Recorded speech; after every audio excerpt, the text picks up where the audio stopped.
What's up, it's your boy Dynast. Make sure at the end of this video you go to www.dynastsamir.com. Check out our indigenous African art, jewelry, fashion, and accessories. Also go to searchforwho.com. Learn more information on the documentary we're shooting. Also contribute towards the documentary. Last but not least, go to amazon.com. Search the name Dynast Samir. Buy a book. I wrote them, so cop one. Wanted to shoot a video on, and I want to entitle it, "You forgive Christianity, but you remain petty and won't forgive Voodoo." And the reason why I say that is when I told a lot of my African Christian friends that I was heading to Benin to the Voodoo festival, they immediately became worried about my safety. And they began to tell me stories about how, their grandma used to shape shift and do all these magic tricks and, make jollof rice appear out of nowhere in big pots in her village, and all these tricks she used to do with voodoo and all this other stuff. And they told me that's the reason why they stayed away from it. And they just made it seem as if voodoo is unforgiving because, their grandma in the jungle or in the village used to do all these magic tricks with voodoo. Didn't hurt anybody. Voodoo's never invaded the country in the name of voodoo and subjugated people to quit their religion and join voodoo by force or forced them into voodoo. I mean, other religions did that, which we're going to get into. But voodoo's never done it.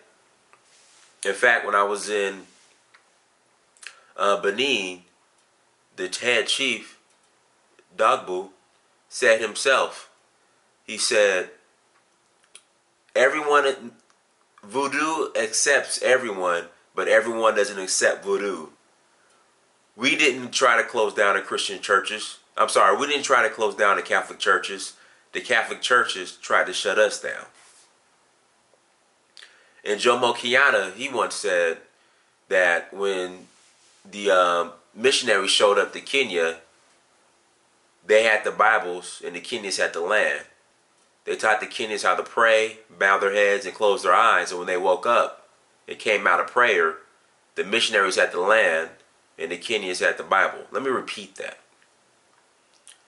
When the missionaries came to Kenya, Jomo Kenyatta said that the Kenyans had the land and the missionaries had the Bible.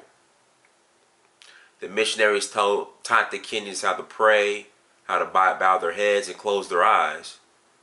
And when they opened their eyes and got up, the missionaries had the land and the Kenyans had the Bibles. I'm going to repeat that one more time. One more time. I know I'm being redundant, but I'm going to repeat it one more time. When the missionaries came to Kenya, the missionaries had the Bibles and the Kenyans had the land. The missionaries taught the Kenyans how to pray and close their eyes. And when they came out of prayer, what they noticed is that the missionaries had the land and then the Kenyans had the Bible. But you're still being petty about voodoo. When has voodoo done anything that I just mentioned? You had Nicholas V of the Catholic Church who ordained slavery, who said it's okay to go enslave people and murder.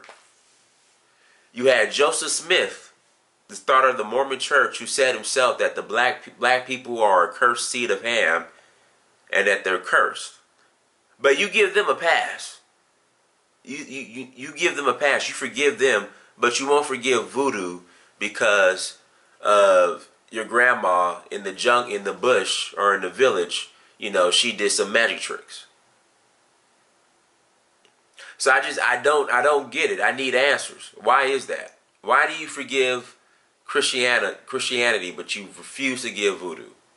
Because it's weird. I don't get as much, I don't catch hell from my Muslim friends about the voodoo festival or indigenous religion. It's just for some reason my Christian friends they have a serious issue about it. And I know that's what you're taught.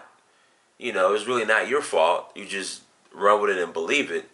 But again, just everything that I just said, that Christians And it's documented. Slavery, they justify. When did voodoo ever enslave a people and strip them from everything they had? Identity, culture, religion, land, wealth, subjugate them, practiced Jim Crow, segregation. When did voodoo ever do? Did voodoo ever do that? When did they ever do it? I need the facts. But Christianity did it, but you forgive them. But voodoo, you won't.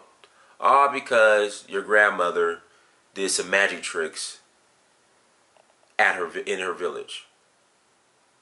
So we'll be petty as hell towards voodoo. Your birthright, the religion, the indigenous African religion that you had before you came in contact, before you were forced into Christianity, before Europeans showed up to Africa, unless you call yourself a Coptic Christian from Ethiopia or Sudan, the Christianity you're practicing was forced upon you, and it came from Europe. So they force your religion on you through violence and slavery, but you'll give them a pass for doing that, but you're still petty as hell and upset and unforgiving to voodoo just because your grandmother practiced voodoo in her traditional village. So we gotta let that go, man. And we have to get back into our indigenous African religion, because that's who we are. That's our birthright. So hopefully you enjoyed this video. Follow me on social media. Search for Huru on Instagram, Twitter, Snapchat, and Facebook. Dinah Shamir. Till next time, I'm out.